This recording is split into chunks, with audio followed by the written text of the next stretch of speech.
La entrevista del Telematutino 11, gente importante, a tratar temas importantes, nos acompaña el ingeniero eléctrico Gadis Corporán Segura. Él es diputado por la provincia de Independencia, por el PLD, y también es presidente de la Comisión de Energía de la Cámara de Diputados. Gadis, buenos días. Buenos días, don Ramón. Buenos días, Jacqueline. Buenos días. Gracias por permitirme estar nueva vez aquí en mi casa. Gracias. He catalogado este programa como mi casa. Y de verdad tenía que mucho así que me no venía, siento. caramba. Sí, pero los compromisos, pero siempre que la agenda lo permita, nosotros estamos prestos a compartir con ustedes muchísimas informaciones que sé que llegarán de manera certera a los hogares dominicanos. Sí, y hay una que a uno le llama la atención, porque tú lo denunciaste en el hemiciclo, y que tú, primero basándote en tu condición de diputado, presidente de una comisión, pero además como ciudadano cualquiera, tú pediste informaciones al Consejo Unificado de las EDES y te la negaron. ¿Cómo fue eso, Gadis? Sí, realmente es penoso que un gobierno que en campaña el presidente Abinader pues hablaba mucho del tema de la transparencia, ellos mismos venden con bombos y platillos que son un gobierno transparente, y es todo lo contrario. Nosotros solicitamos como presidente de la Comisión de Energía, en nuestro rol de fiscalización, y que de hecho tenemos la responsabilidad como comisión de fiscalizar todas las instituciones del sector, todo el estamento gubernamental, toda el área temática gubernamental, en materia energética y minera. Y solicitamos al CUET, que es el Consejo Unificado de las Distribuidoras, y es quien al día de hoy maneja toda la parte administrativa y la toma de decisiones de las 3 EDES, que nos facilitaran y que nosotros queríamos saber cuál fue el procedimiento que se utilizó para la contratación de energía. O sea, que nos dijeran bajo qué modalidad, ver los contratos, ver, o sea, que el pueblo sepa y nosotros saber como legisladores cómo se había realizado, porque teníamos información de que ni siquiera se había hecho una licitación, que se estaban asignando grado a grado. Como de hecho así ha sido y por eso se nos negó la información. Pero la ley eléctrica obliga Sí, a la el señor licitación. Manuel Bonilla, que es quien es el presidente actualmente del Consejo, pues aparentemente o con una intención marcada o por desconocimiento, entonces nos dice que está prohibido pues entregarnos la información de los contratos de energía, y nos manda entonces a la ley de propiedad industrial y nos manda a las excepciones de la ley de transparencia. Nosotros lo denunciamos en la Cámara de Diputados y nos estamos preparando ya para hacer una solicitud de interpelación a este funcionario para que le explique al hemiciclo bajo qué condiciones o bajo qué autoridad él entonces toma una decisión discrecional donde le niega la información al legislador, cuando la propia Constitución, nuestra Carta Magna, pues establece que nosotros somos el órgano de fiscalización y control del Estado y que los contrapesos son un elemento constitucional que es válido y es propicio para la buena democracia. Pero entonces, Gadis, ¿cuál fue el argumento para no ofrecer la información que ustedes estaban buscando para la evaluación y que si es transparente y esto es una bandera del gobierno, hasta fuera del país se les reconoce por un nivel de mejoría en la transparencia?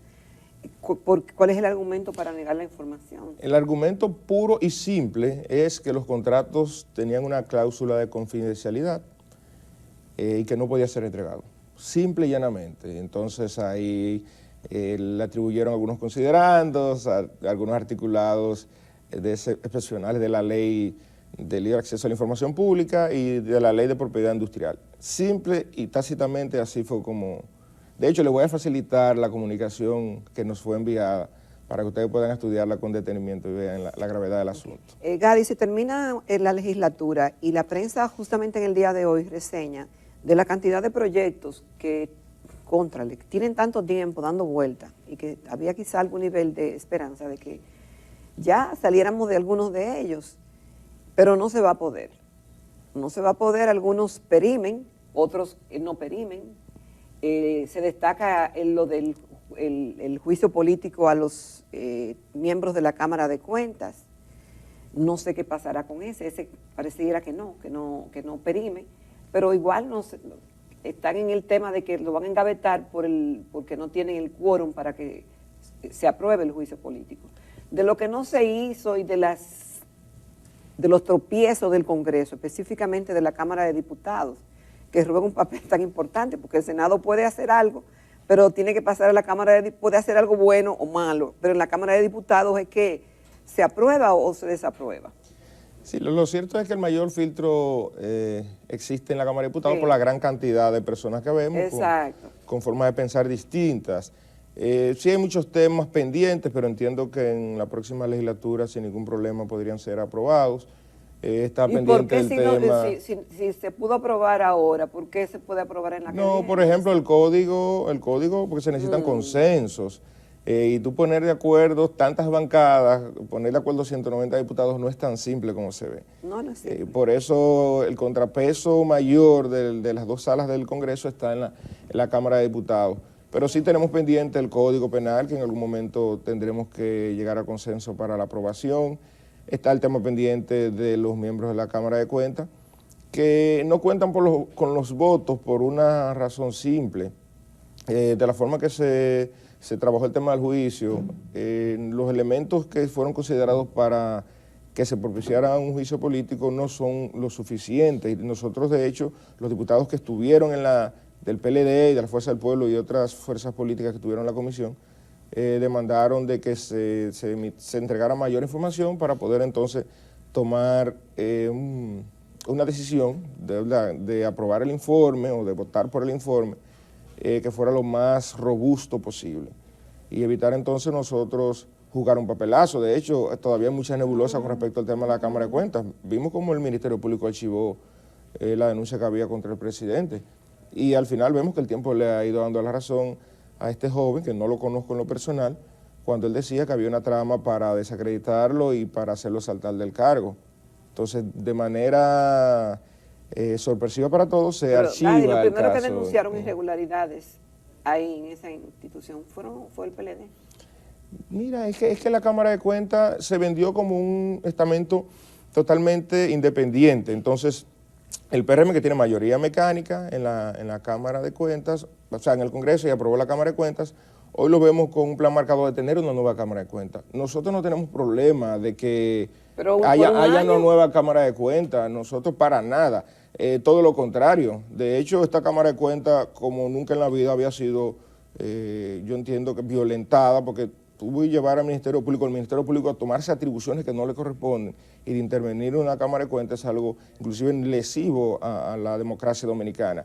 Ahora, yo lo que entiendo es que si no existen los elementos, ¿por qué nosotros aprobar un informe donde no tenemos la información suficiente para tomar una decisión que pueda ir en beneficio del pueblo dominicano? ¿Cuál es la premura, en este caso del PRM, con aprobar un juicio político sin tener los elementos? Y si se logra aprobar, entonces nos daremos cuenta, porque vamos a pedir, ¿verdad?, que sea totalmente transparente el proceso y que el pueblo dominicano vea en qué consiste entonces este juicio que anda buscando el PRM. Y hay que ver también cuáles serían las intenciones de cara al futuro con tener una nueva Cámara de Cuentas.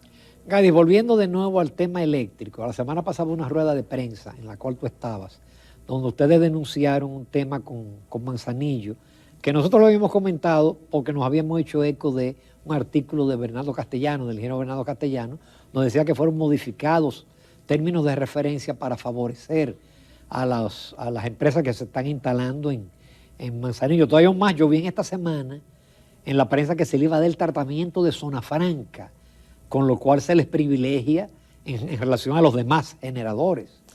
Bueno, no es nada nuevo, porque este es un gobierno que desde el inicio, desde su génesis, ha estado marcado con trabajar para beneficiar a la oligarquía. Yo de verdad que no veo nada nuevo, lo que sí, con la responsabilidad que nos caracteriza como ciudadanos, y en este caso como secretario de Energía y Minas del PLD, pues hicimos algunas denuncias en sentido general de todo el sector. En el caso específico de Manzanillo, pues lamentablemente por cambiar unos términos de referencia que habían sido dejados por la gestión del PLD al salir, un pliego de condiciones bastante robusto, pues se cambió la forma de cómo contratar la potencia y cómo calcularla. Entonces, ahora de manera administrativa se ha emitido una resolución que le costará al país unos cuantos miles de millones de pesos durante la vigencia del contrato de compra o venta de energía en este caso. Pero también nosotros en la misma rueda de prensa denunciamos una situación bastante calamitosa y preocupante con Punta Catalina, y con el sector eléctrico en sentido general. Nosotros decíamos en la rueda de prensa que se había entregado la iglesia a Lutero con respecto a Punta Catalina. Y que ¿La iglesia Lutero? Sí, la iglesia Lutero, porque cuando tú entregas a una persona que está ligada al sector, que tiene intereses en el sector, que genera energía para que te administre un bien patrimonial estatal como Punta Catalina, entonces al final hay un conflicto de intereses que se genera, que es propio de la naturaleza humana, que si tus intereses están en riesgo, ¿qué tú vas a hacer? Entonces, cuando me refiero es al tema del vicepresidente ejecutivo, quien de hecho en el propio artículo 27 de los estatutos de la compañía de generación que se acaba de crear mediante ley y que ya se está trabajando la parte estatutaria para la conformación de dicha compañía estatal, el artículo 27 establece que ninguna persona que tenga intereses en el sector y que genere energía al Sistema Eléctrico Nacional Desconectado puede ser miembro del Consejo. Pues resulta que el propio vicepresidente ejecutivo, quien todo el mundo sabe que es el juguete que se le ha entregado a Marrancini es generador a través de Multiquímica. Pero no solo eso, quien es el comisario de cuentas en dichos estatutos, quien ha sido designado por el presidente cumpliendo un capricho de este señor, es el señor Héctor Giuliani. ¿Quién es Héctor Giuliani en el sector privado? Un socio de Marrancini.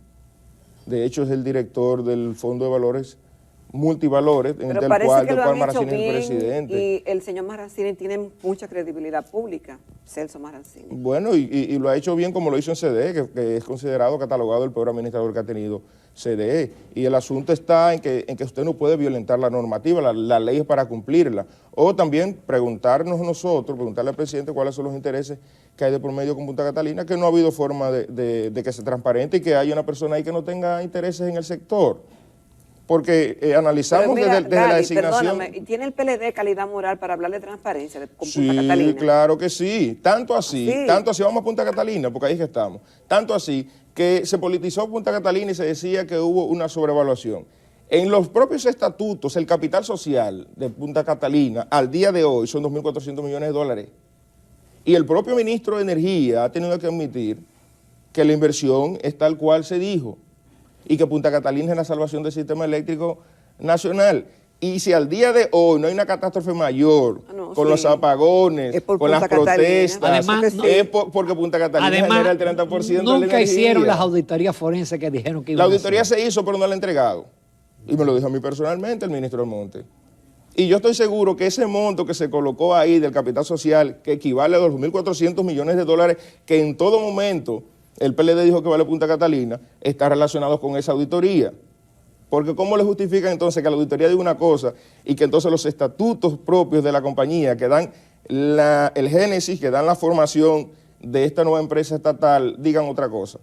Entonces yo reto a que presenten la auditoría. Vámonos a una pausa comercial, que esto está bien caliente, señores. Volvemos, nos quedan muchos temas con Gadis Corporán.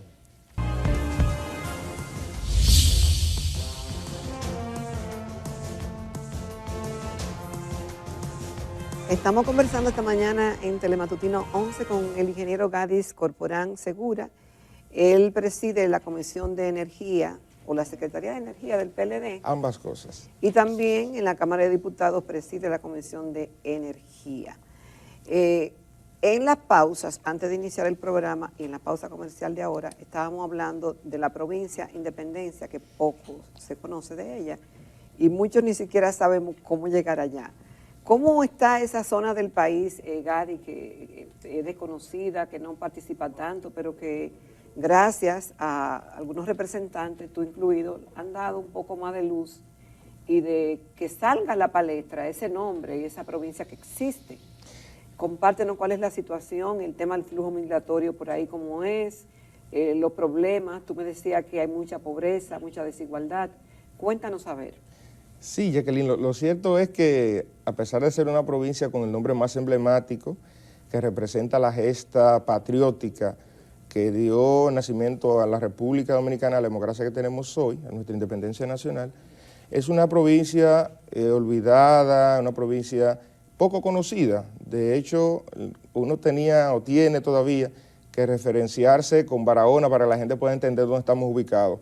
Pero la provincia de Independencia es una provincia que está en el suroeste, es una de las 4 provincias de la subregión del lago Riquillo, la olla del lago Riquillo, la región de Riquillo, Ella es una provincia donde todavía al día de hoy casi la mitad de nuestra población vive en situación de pobreza. A pesar de que tenemos muchísimas potencialidades para el ecoturismo, para el turismo de frontera, tenemos el lago Enriquillo, tenemos una vasta historia porque en nuestro territorio vivió el cacique Enriquillo, que de hecho vivió en la isla Cabrito. Tenemos la Carita de los Indios, que don Manuel conoce muy bien porque pues, estuvo en descubierta en algún momento. Yo me subí. Y vio las caritas, ¿verdad? Yo la me subí pictografía y todo lo demás. cuando podía subirme todavía. Subí y bajé. Sí, No, porque es peligroso. Es muy peligroso subir. Hubo un joven que una vez se cayó Correcto. y tuvo al morir. Es muy peligroso. Pero nosotros apostamos a que con la ley 1221 que aprobamos, que crea una zona especial de desarrollo fronterizo, y nosotros que nos hemos convertido en embajador de buena voluntad, pues los capitales económicos puedan ir a nuestra provincia a invertir, que con el desarrollo de Pedernales logremos entonces, que aprobamos de hecho una resolución en la Cámara para crear el circuito ecoturístico Lago Enriquillo, que los turistas de Guayana puedan atravesar la Sierra de Boruco, disfrutar de esa flora endémica que representa el 33%. Pero habría que construir alguna vía de comunicación. Sí, para cortar. el tramo carretero de Duvergé Pedernales tendría que ser habilitado porque existe, lo que pasa es que está en malas condiciones, pero eso ayudaría a que nosotros nos comunicaríamos con Pedernales en cuestión de 30 minutos, máximo 40 minutos, y se podrían crear tours, ¿verdad?, que pudieran cuando haya pasar turismo. de un lado a otro. Sí, cuando haya turismo y estamos esperanzados. Bueno, pero ya con di el que vienen embudo de cruceros en Pedernales. enero. No creo que en enero vaya a llegar el crucero a Pedernales porque falta mucho por hacer, faltan muchas infraestructuras que son importantes para que pueda realizarse turismo en Pedernales, pero sí apostamos a que el gobierno haga una mirada hacia allá, que los ciudadanos conozcan que existimos, que de hecho tenemos el paso fronterizo de Malpaso, que representa el 40% de las exportaciones hacia Haití, que tenemos comunidades, por ejemplo, como La Descubierta, Duvergé, aprovechar y pedirle al gobierno que vaya en auxilio de nuestra provincia, que tenemos las calles de Limón totalmente destruidas, no existe ni siquiera el pavimento allá. A partir del año que viene tú verás faltado de todo. Esperamos, y si no, entonces apostamos que cuando Abel sea presidente, entonces nosotros logremos que se asfalte este poblado, que es el único que queda con las calles internas sin asfaltar. El PLD asfaltó la gran mayoría de los demás, no dio tiempo para pero que se construya también el tramo carretero Poste Río, Guayabal, el tramo carretero Descubierta, Los Pinos, que aún falta, que son carreteras rurales que comunicarían con la parte productiva de nuestras sierras, y así un sinnúmero de proyectos de desarrollo. La presencia haitiana. Bueno, la presencia haitiana, como en toda la región fronteriza, es está bastante arraigada, bastante alta. Hay comunidades como Puerto Escondido, donde existen ya más haitianos que dominicanos. No me diga. Sí, por la necesidad de mano de obra haitiana para la agricultura, es un valle agrícola, pero también porque tenemos una frontera abierta. Entonces, tú repatrias o en este caso mandas a Haití, vamos a suponer 10 haitianos y llegan 20. Entonces, también sumado el fenómeno de que como somos una provincia muy deprimida económicamente hablando, pues nuestros ciudadanos vienen a Santo Domingo, van a Bávaro a trabajar, vienen a Santiago, y ese espacio que deja un dominicano nuestro, pues es ocupado por un haitiano. Entonces, de la única forma que nosotros lograremos detener esa inmigración haitiana es justamente creando un cordón fronterizo que nos permita crear oportunidades de empleo. En la medida que nosotros tengamos empresas pequeñas, medianas, que puedan generar oportunidad para nuestros jóvenes que se han quedado allá, que estudian en Barahona, que van a las Aguas de Neiva, entonces nosotros lograremos que esos espacios sean ocupados por dominicanos. Hasta tanto eso no se dé, se va a seguir el fenómeno de la emigración, que al día de hoy, según la experiencia nuestra electoralmente hablando, tan solo la población votante representa un 25% la que vive en la diáspora. Llámese acá en el Gran Santo Domingo y en las demás provincias del país, donde tienen que venir detrás de un sustento, detrás de poder llevar. Y para que voten hay que llevarlo en guagua. Para que voten tenemos que trasladarlos allá. Pero sin embargo, a pesar de que muchos tienen décadas acá, que han venido a trabajar a buscar un mejor futuro para su familia, existe el compromiso patriótico con nuestro terruño, que no han cambiado la residencia y mantienen la residencia y su centro de votación en la provincia, donde todos nos conocemos. Eso también ha ayudado a que los que somos representantes electos, pues sea lo mejor de la provincia.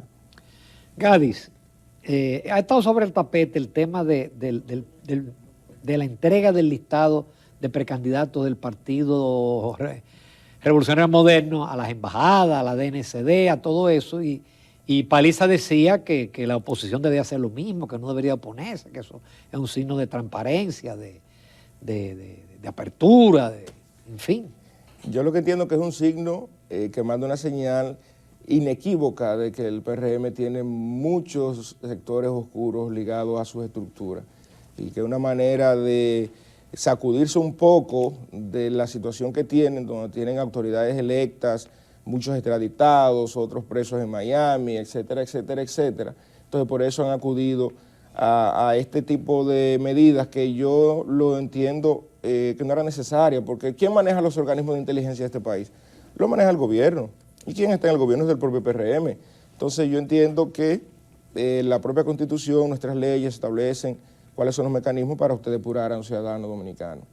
O sea, no veo la necesidad de que sectores externos al país, a nuestra democracia, tengan que estar inmiscuyéndose en la política interna de nuestro país. Pero sí influyen. Hoy la prensa reseña que, por ejemplo, el presidente Biden va a tener una reunión con los candidatos presidenciales. ¿De dónde? ¿De Guatemala? No, pero en Guatemala porque hay un tranque electoral, hay un problema ahí. Sí, pero ahí se ve que hay una participación y cuando no, ellos les encanta la injerencia. Sí, y si se la piden mejor todavía. Yo lo que entiendo que nosotros como país, independientemente de que pueda haber injerencia o no, y para nadie es un secreto, de la influencia de Estados Unidos en todo el continente americano, pero yo entiendo que nosotros somos un país libre, soberano e independiente. Ellos influyen, oye. Libre, soberano e independiente.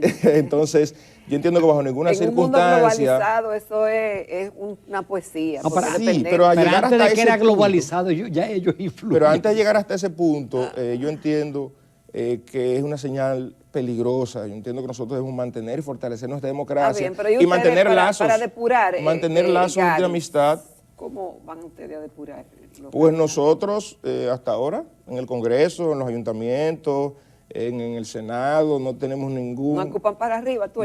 No, porque al final los partidos no están exentos de que puedan haber... Pero de ustedes no hay ninguno preso, no, ninguno extraditado, ni ninguno. Y nosotros hemos dado cumplimiento a la ley y al reglamento de la Junta y hemos entregado inclusive los papeles de buena conducta. ¿Cuál es el organismo que está facultado a entregar un papel de buena conducta? Es el Ministerio Público, la Procuraduría. Entonces nosotros, de hecho yo cuando me inscribí ahora para nuestra repostulación entregamos un papel de buena conducta, a pesar de que somos legislador.